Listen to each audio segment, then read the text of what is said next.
नमस्कार, आप देख रहे हैं न्यूज वॉच इंडिया और मैं हूं आपके साथ पंकज यादव। करते हैं बुलेटिन की शुरुआत बड़ी खबर के साथ। तो डिप्टी सीएम मनीष सिसोदिया के देश छोड़ने पर अब रोक लगी है। सीबीआई ने जारी किया है लुकआउट सर्कुलर। डिप्टी सीएम सहित 14 अन्य लोगों को लुकआउट नोटिस जारी किया गया है। सीबीआई की एफआईआर में 14 लोगों के नाम शामिल हैं। तो देखिए, दिल्ली के डिप्टी सीएम मनीष सिसोदिया की मुश्किलें कम होने का नाम नहीं ले रही हैं। सिसोदिया के खिलाफ रविवार को लुकआउट नोटिस जारी कर दिया गया है। तो वही डिप्टी सीएम ने अपने खिलाफ इस नोटिस पर प्रधानमंत्री नरेंद्र मोदी से सवाल करते हुए ट्वीट भी किया है। यानी कि आरोप प्रत्यारोप का जो सिलसिला है वो फिर से एक बार शुरू हो गया है।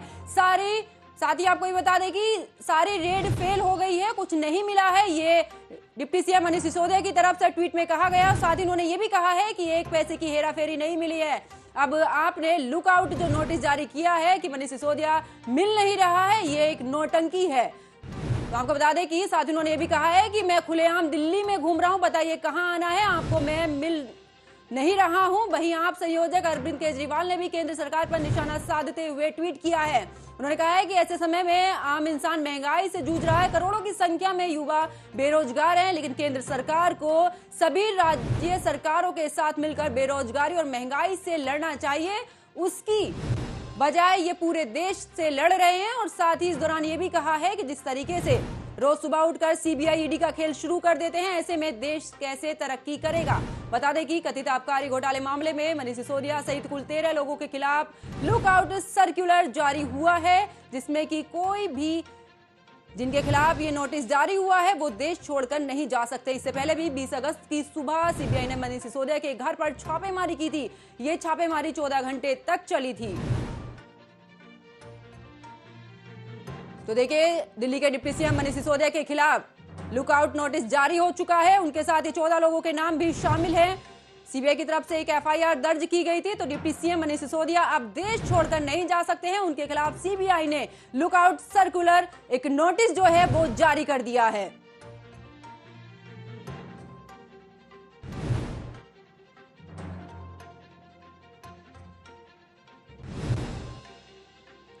तो डिप्टी सीएम मनीष सिसोदिया के देश छोड़ने पर अब रोक लग चुकी है। सीबीआई ने जारी किया है लुकआउट सर्कुलर।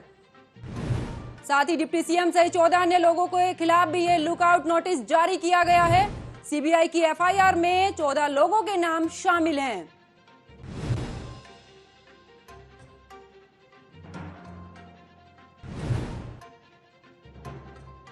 तो मनीष सिसोदिया की मुश्किलें लगातार बढ़ रही हैं।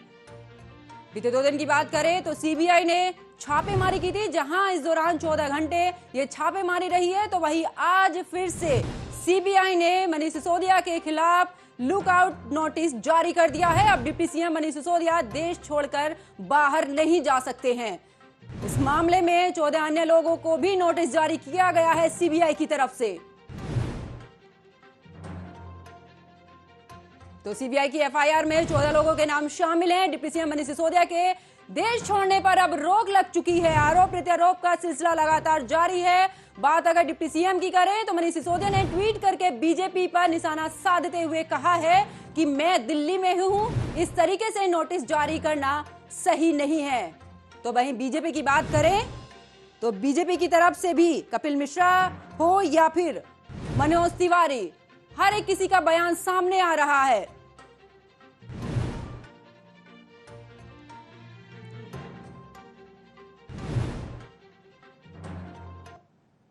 तो मेरे साथ इस चर्चा में बीजेपी के प्रवक्ता करण शर्मा, आम आदमी पार्टी से प्रवक्ता अमित मिश्रा और कांग्रेस प्रवक्ता रत्नेश मिश्रा जुड़ चुके हैं। आप तीनों का बहुत बहुत स्वागत है न्यूज वॉच इंडिया पर। सबसे पहले मैं आम आदमी पार्टी के जो प्रवक्ता हैं अमित मिश्रा, आपसे ही सवाल की शुरुआत करती हूँ, इस चर्चा की शुरुआत करती हूँ। जिस तरीके से मनीष सिसोदिया के खिलाफ आज ये लुक आउट जो नोटिस जारी हुआ है, इसको लेकर क्या कुछ कहना है? ये मनीष सिसोदिया आम आदमी पार्टी के जितने भी कार्यकर्ता हैं, वो सारे कार्यकर्ता की भारतीय जनता पार्टी पे एक ही नेचर है कि इसको काफी दस्त लगी हुई है भारतीय जनता पार्टी को। गुजरात में माहौल, वो गुजरात का माहौल इन लोगों से समझ में नहीं है। इनको आम आदमी पार्टी का दस्त किया। इनको एक ही शिकायत है देखिए, पहले तो ये एमसीडी के खिलाफ, क्योंकि इनको एमसीडी में आग नजर आ रही थी। अगर आपको इतनी तो इतनी अपनी पार्टी की भाग है तो आप सीधे चुनाव करा दीजिए, चुनाव क्यों नहीं करा? लेकिन वो नहीं कराएंगे, क्योंकि दिल्ली में आपके के साथ ये हिमाचल भी आ रही है और गुजरात, जिस गुजरात मॉडल के साथ मोदी सरकार ने पूरे देश के उस गुजरात मॉडल खुलासा उनने पानी का, तो इन्होंने क्या किया? इन्होंने मनीष सिसोदिया केजरीवाल ये चला रहे हैं सबको, और इनको ये नहीं पता है कि आम आदमी पार्टी एक आंदोलन की पार्टी है। ये पूरे देश में आंदोलन करेंगे और आम आदमी पार्टी नहीं बैठेगी। आज नहीं, आप 2014 से सवाल उठाते आ रहे हैं, 2013-14 उठाते आ रहे हैं। आम आदमी पार्टी को क्यों बस लगी हुई है? आप ही का ईडी एक ही पार्टी में मिलती है, या आम आदमी के लिए कांग्रेस के लिए? आप बीजेपी के इतनी ब्रांच करता है, उनके पीछे क्यों नहीं है? कल मैंने परवेश वर्मा जी का एक ट्वीट देखा, मुझे बहुत बुरा लगा उस बात का। परवेश वर्मा जी से बात करते हैं, परवेश वर्मा जी ये भूल गए कि उनके पिताजी की वजह से दिल्ली की क्या हुई है। जो दिल्ली का जो इनके पिताजी ने दिल्ली में सरकार बनाई थी और मुख्यमंत्री थे, ये पिताजी के कुर्सी पर बैठ के सांसद बन गए। इनको शर्म आनी चाहिए कि दिल्ली की सरकार इन्होंने खिलाफ कर रखी है। भारतीय जनता पार्टी का एक बिल्कुल अमित मिश्रा जी, बिल्कुल आपके सवालों, जो भी आपने सवाल किए हैं, मैं बीजेपी प्रवक्ता करण शर्मा से उनके जवाब लेना चाहूंगी। करण जी, जिस तरीके से आम आदमी पार्टी आरोप लगा रही है, चाहे वो न्यूज ये एजेंसियां हो या फिर कोई भी, वो बीजेपी के इशारों पर ही काम कर रही है, क्या कहेंगे इस पर? बिल्कुल फैक्ट दिख रहा है, बीजेपी के इशारे पे काम हो रहा है। बिल्कुल फैक्ट दिख रहा है, बीजेपी के इशारे पे काम हो रहा है। आपका बीजेपी में एक एक सरकारी होता है। अजीत पवार जी आए थे, अजीत पवार जी चले गए, उनके 28 केस माफ कर दिया गया बीजेपी से। क्यों कर दिया भाई? गंगा का बहाव लेके आए हो आप?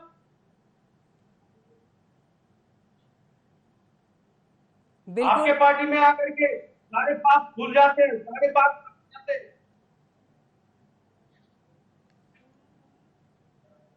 बिल्कुल अमित, करण मिश्रा जी, आपसे मैं एक सवाल ये भी करूंगी, जिस तरीके से आरोप प्रत्यारोप के जो सिलसिला है वो भी लगातार जारी है। अगर बात मैं आम आदमी पार्टी की करूं तो केजरीवाल सरकार, ये भी केजरीवाल की तरफ से ये भी कहा गया कि हमारी जो पार्टी है वो ईमानदार पार्टी है और उसकी वजह से बीजेपी बौखलाई हुई है। आज 3 साल से का आज तक आप लोग एक नहीं कर पाए। गुजरात में शराब पी करके आदमी बनते, वो केस कौन देखेगा? उसके लिए ईडी तैयार नहीं हुई है। शराब कहां से आए, लोगों ने क्या किया, जबकि शराब गुजरात में बैन है। अमित मिश्रा जी, क्या कुछ कहना है इस पे?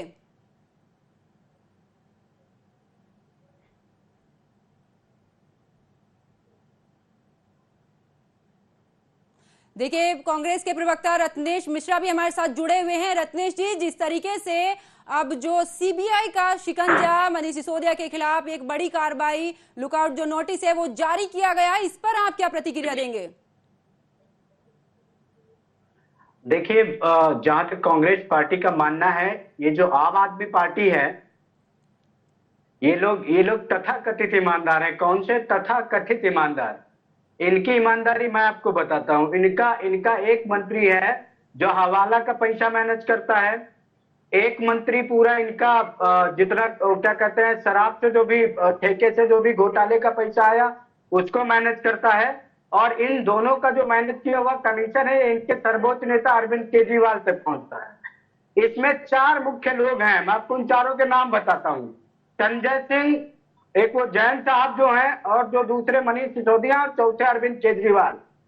ये चारों महाचोरों और महाधुट्ठों की एक पूरी मंडली है, जो जैसे बीजेपी देश को बेवकूफ बनाती है वैसे ही ये भी बनाते हैं। और मैं आपको बताता हूं, आपके प्रवक्ता बहुत ध्यान से सुनिएगा, बहुत ध्यान से सुनिएगा, क्योंकि आपके नेताओं के बारे में मुझे बहुत अच्छी तरह पता है।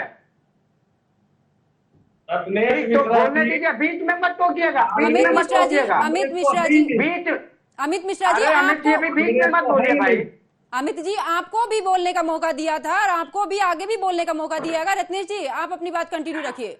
आप देखिए देखिए देखिए, मैं आपको बताऊं, ये इतने ईमानदार हैं कि इनके पार्टी का जो संगठन है उसमें जिले के कार्यकर्ताओं को ये बताते हैं कि केंद्र से कोई भी पैसा चुनाव लड़ने के लिए नहीं जाता। और मैं आपको उत्तर प्रदेश में कह रहा हूं, 32 करोड़ रुपए का घोटाला पार्टी फंड में संजय सिंह ने किया था। उसको उसको मैंने उठाया था। मैं वो मुद्दा देश के सामने लेकर आया था। मैं आपके सामने हूं। संजय सिंह की औकात नहीं थी कि मेरे सामने बोल देते।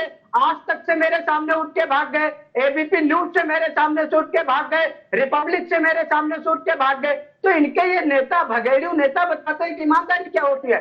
ये एक तरह से चोरों का पूरा संगठन चल रहा है, पूरा संगठन चल रहा है। उनका केवल एक काम है कि बस किसी तरह देश के लोगों को बेवकूफ बनाइए और चोरी करिए। अगर आप ईमानदार हैं तो आपको इतनी प्रेस कॉन्फ्रेंस करने की क्या जरूरत है। और ये तो नौटंकी देखिए इनकी, जैसे ही कोई कार्रवाई होती है ये प्रेस कॉन्फ्रेंस करते हैं और आगे की भविष्यवाणी कर देते हैं कि अब हमको गिरफ्तार किया जा रहा है, अब हमको जेल भेजा जा रहा है। मतलब जितनी भी राजनीतिक नौटंकी और रोना गाना और बजाना हो सकता है वो सब आम आदमी पार्टी वाले करते हैं। आप जब ईमानदार होने का दावा करते हैं तो जांच होने दीजिए ना, जांच का सामना करिए। आप ये आरोप लगाते हैं कांग्रेस पार्टी के ऊपर, तो हम तो कह रहे हैं भैया हमारे ऊपर चाहे सीबीआई का छापा पड़ता है, चाहे ईडी का, जांच का सामना करते हैं। आपने दम है तो करिए ना जांच का सामना। ये राजनीतिक नौटंकी और रोना गाना क्यों करने लगते हैं आप तुरंत आके।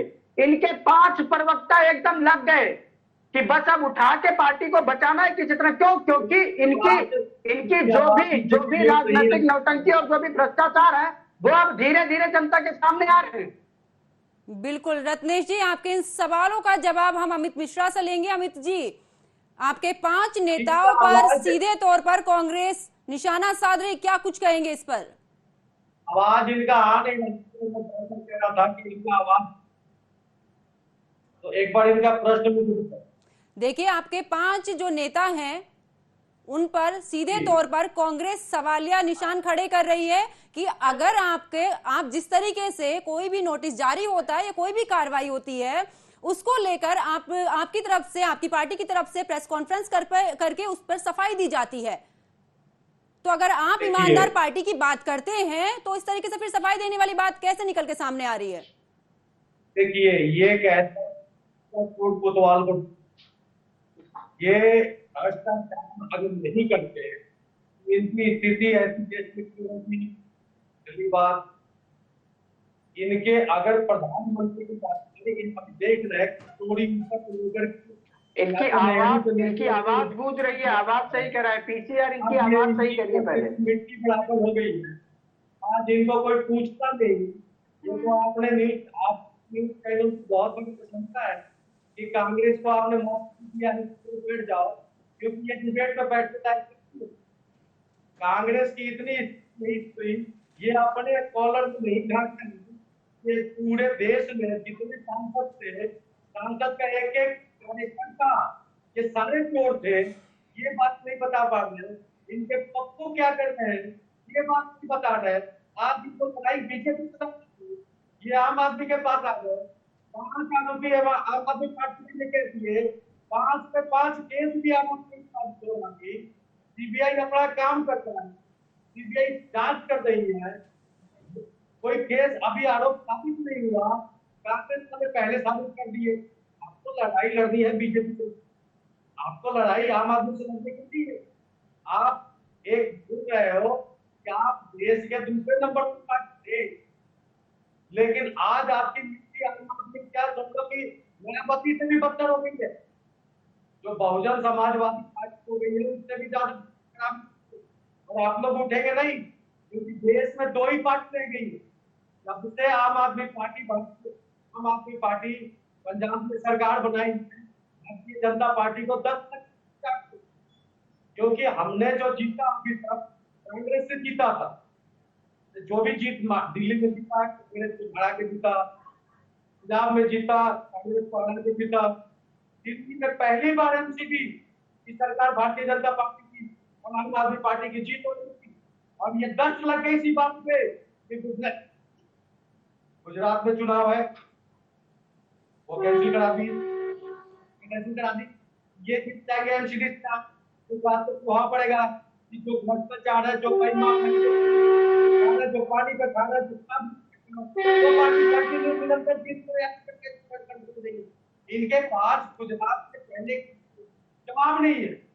ये अपने जवाब बेस पड़ी है कि हम क्या कह करके दिखाए। तो एंड मौके पे गुजरात का शिक्षा मॉडल ठीक करने के लिए गुजरात ना जा पाए, इसलिए इनको ईडी में उलझा दिया है। लेकिन गुजरात की जनता ये बड़ी बात कि जितना बीजेपी अपने षड्यंत्र में कामयाब हुई है, उतनी ही बुरी हार गुजरात में भारतीय जनता पार्टी का होने वाला और आम आदमी पार्टी की सरकार गुजरात में 100%। बिल्कुल बिल्कुल अमित मिश्रा जी, जिस तरीके से आप बोल रहे हैं कि कहीं ना कहीं बीजेपी जो है वो आम आदमी पार्टी से बौखलाई हुई है। बीजेपी प्रवक्ता करण शर्मा फिर से एक बार हमारे साथ जुड़े हैं। करण जी, जिस तरीके से आम आदमी पार्टी कह रही है कि 2024 की अगर हम बात करें तो बीजेपी बनाम आम आदमी पार्टी है, और इसी को देखते हुए बीजेपी जो है वो बौखलाई हुई है और ईडी और सीबीआई का शिकंजा जो है वो आम आदमी पार्टी पर कसती नजर आ रही है।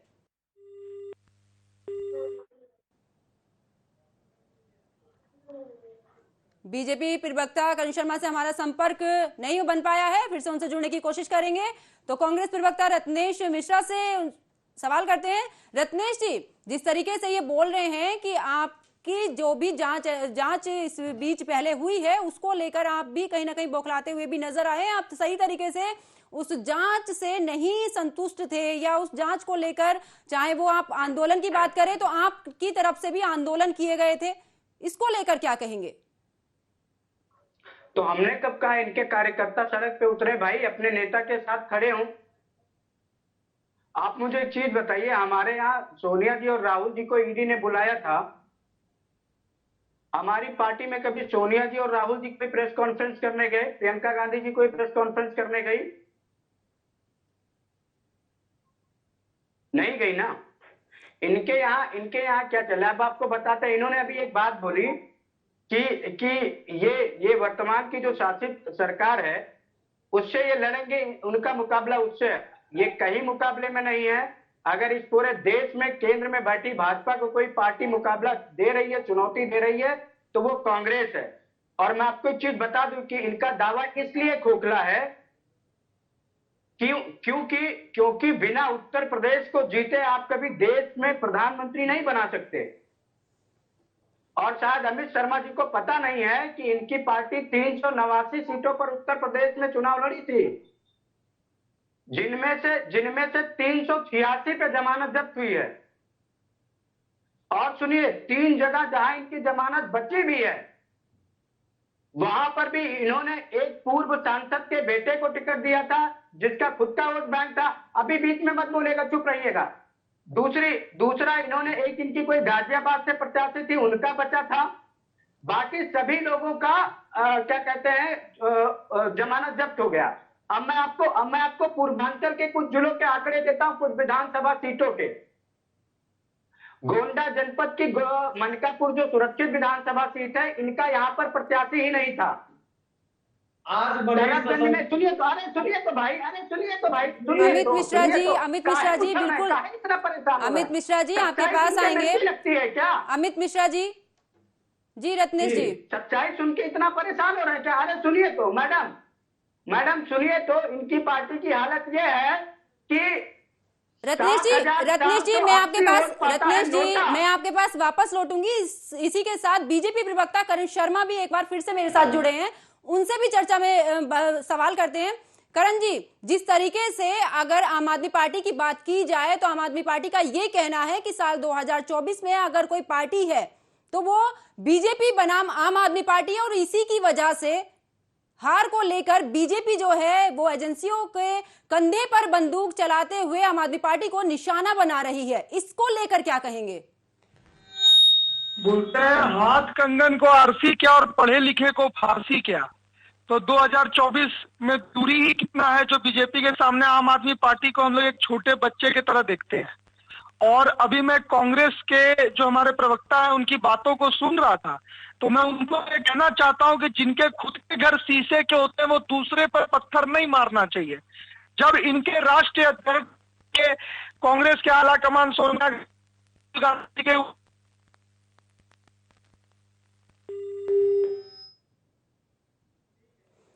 तो हमारे साथ फिर से हम जोड़ने की कोशिश करेंगे करण शर्मा को। फिर से वापस लौटते हैं कांग्रेस प्रवक्ता रत्नेश मिश्रा जी के पास। रत्नेश जी, आप जिस तरीके से बोल रहे थे कि जो आम आदमी पार्टी है वो प्रेस कॉन्फ्रेंस करके अपनी बातों को, अपने जो जवाब है उन पर सफाइयां देती हैं, लेकिन अगर बात मैं आप ही की पार्टी की करूं, जब ईडी की पूछताछ राहुल गांधी और सोनिया गांधी से हो रही थी तो आपने भी जांच एजेंसियों पर सवालिया निशान खड़े किए थे कि बीजेपी के कहने पर ये जो एजेंसियां हैं वो काम कर रही हैं, लेकिन जब आम आदमी पार्टी पर ये एजेंसियां शिकंजा कसना शुरू करती हैं तो आपकी नजरों में ये सही जांच होती है।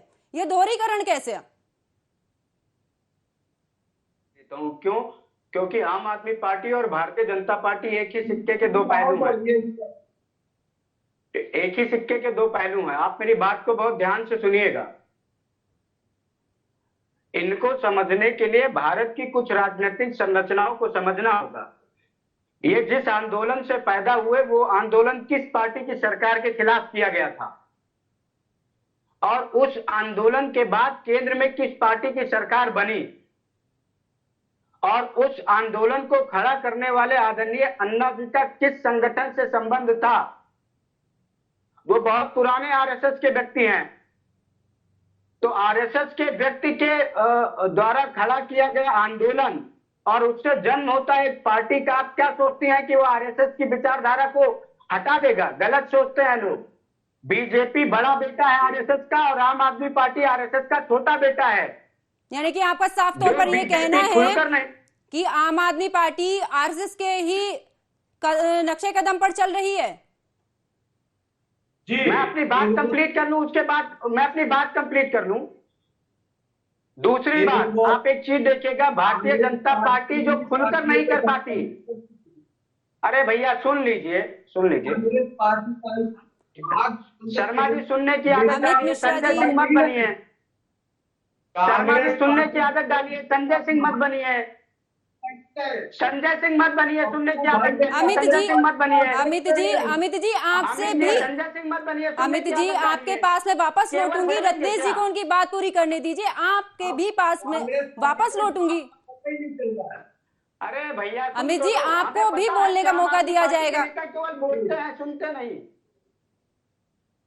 दूसरी बात, आप देख लीजिए, जो भारतीय जनता पार्टी खुलकर नहीं करती उसे आम आदमी पार्टी खुलकर करती। मैं आपको एक उदाहरण दूंगा। भाजपा और संघ के नेता गांधी, महात्मा गांधी और नेहरू की आलोचना करते हैं, लेकिन आप इनके शासित प्रदेशों में भी चले जाइए तो सरकारी कार्यालयों में नेहरू और गांधी की फोटो आपको मिल जाएगी। लेकिन आम आदमी पार्टी के किसी भी मंत्री, मुख्यमंत्री और किसी भी पार्टी पदाधिकारी के कार्यालय में जाइए, आपको गांधी और नेहरू की फोटो नहीं मिलेगी।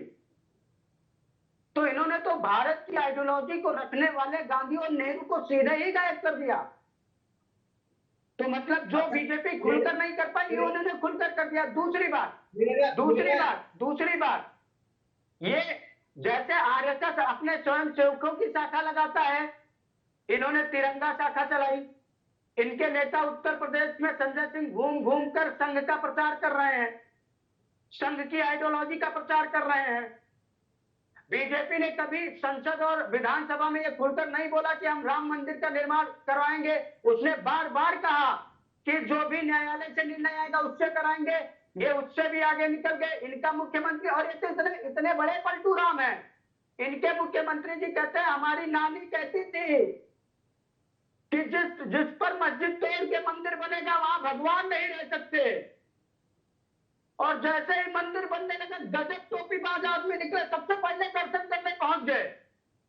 इनके मनीष सिसोदिया ट्वीट करते थे कि मंदिर मस्जिद बनाने से अच्छा है विद्यालय बना दिया जाए। और किसी भी राजनीतिक दल के नेता के सबसे पहले दर्शन करने वाले में ये लोग थे, सबसे पहले वहां पहुंचे। तो ये बताता है कि ये संघ की उसी आइडियोलॉजी को पोषित करते हैं जिसको बीजेपी कोशिश करती है, और देश की जनता इनको धीरे धीरे समझ जाएगी, और इनकी ये जो तथाकथित ईमानदारी का राग है ना, वो भांडा फूटने लगा है। चलिए तो रत्नेश जी, बिलबिलाहट हो रही है। चलिए रत्नेश जी, आपके इन तमाम सवालों के जवाब हम अमित शर्मा से लेते हैं। अमित जी, क्या कहेंगे इस पर? जिस तरीके से आरोप लगाए गए हैं कांग्रेस की तरफ से, पलटू राम बोला गया है, क्या कहेंगे इस पर? देखिए, सबसे समस्या ये है, भारतीय जनता पार्टी और कांग्रेस कर ले, भारतीय जनता पार्टी कहती है आम आदमी पार्टी, कांग्रेस कहती है कि भारतीय जनता पार्टी कहीं काम करती है। इन दोनों के कंफ्यूजन में आम आदमी पार्टी का गलत पे देश में आज वर्ल्ड क्लास रैंकिंग में मनीष सिसोदिया जी का फोटो के साथ जो एजुकेशन हमारे दिल्ली में किया जाता है, हमारी हर जगह किया जाता है, लेकिन ये लोग इन्होंने उलझा रखा है, इन्होंने अपने आप को उलझा रखा है कि केजरीवाल कांग्रेस की हिस्सा है। ये बताइए ना कि आपके मंत्रियों के रत्नेश जी, गांधी की फोटो क्यों नहीं लगती? रत्नेश जी इनसे पूछिए ना, बिल्कुल आम उनसे आदमी पार्टी के मंत्रियों के कार्यालय में गांधी की फोटो क्यों नहीं लगती? इसका जवाब देंगे। नहीं, आप गांधी को नहीं मानते क्या? आप गांधी को नहीं मानते क्या? बोलिए ना, हाँ या ना। आप गांधी को नहीं मानते क्या? अरे भैया बताइए ना, आप गांधी को मानते हैं या नहीं? आप गांधी को मानते हैं या नहीं? रत्नेश जी, गांधी को मानते हैं या नहीं? हाँ या ना? जी को अरे भैया ये सब छोड़िए, बताइए गांधी को मानते हैं या नहीं? गांधी को मानते हैं या नहीं? रत्नेश जी, को मानते हैं या नहीं कि बताइए ना, गांधी को मानते हैं कि नहीं? अरे बिल्कुल पूछूंगा, गांधी को मानते हैं कि नहीं? बताइए ना, देश आपको सुनना चाहता है, देश आपको सुनना चाहता है कि देश का निर्माण करने वाले गांधी को आप मानते हैं कि नहीं? अरे हाँ या ना में जवाब दीजिए ना, भागिए मत, भागिए मत, भागिए मत। चलिए रत्नेश जी, भागिए मत चंद्र सिंह और अर्जुन केजरीवाल की तरह। रत्नेश जी, गांधी को मानते हैं नहीं? अरे गांधी को अगर मानते हैं तो आपके कार्यालयों से फोटो क्यों गायब है? गांधी को अगर मानते हैं तो आपके कार्यालयों से फोटो क्यों गायब है? अरे गांधी विरोधी व्यक्तियों, समझ जाओ, गांधी के बिना देश का कोई अस्तित्व नहीं है। गांधी विरोधी समाप्त हो जाओगे। भारतीय जनता पार्टी। चलिए आप तीनों रत्नेश जी, बिल्कुल जिस तरीके से आप भी अपने सवाल इस तरीके से आम आदमी पार्टी से कर रहे हैं, बिल्कुल सही है। वहीं अमित शर्मा जी हैं, वो भी हमारे साथ जुड़े थे। आप तमाम तीनों नेताओं का बहुत बहुत शुक्रिया, इस चर्चा में जुड़े थे। बीजेपी के प्रवक्ता करण शर्मा हमारे साथ थे, आम आदमी पार्टी से अमित शर्मा हमारे साथ थे, और कांग्रेस प्रवक्ता रत्नेश मिश्रा हमारे साथ इस चर्चा में जुड़े थे। आप तीनों का बहुत बहुत शुक्रिया। तो जिस तरीके से अगर हम दिल्ली की बात करें तो मनीष सिसोदिया पर ये लुकआउट नोटिस जो जारी हुआ है, उसको लेकर सियासत पूरे चरम पर है।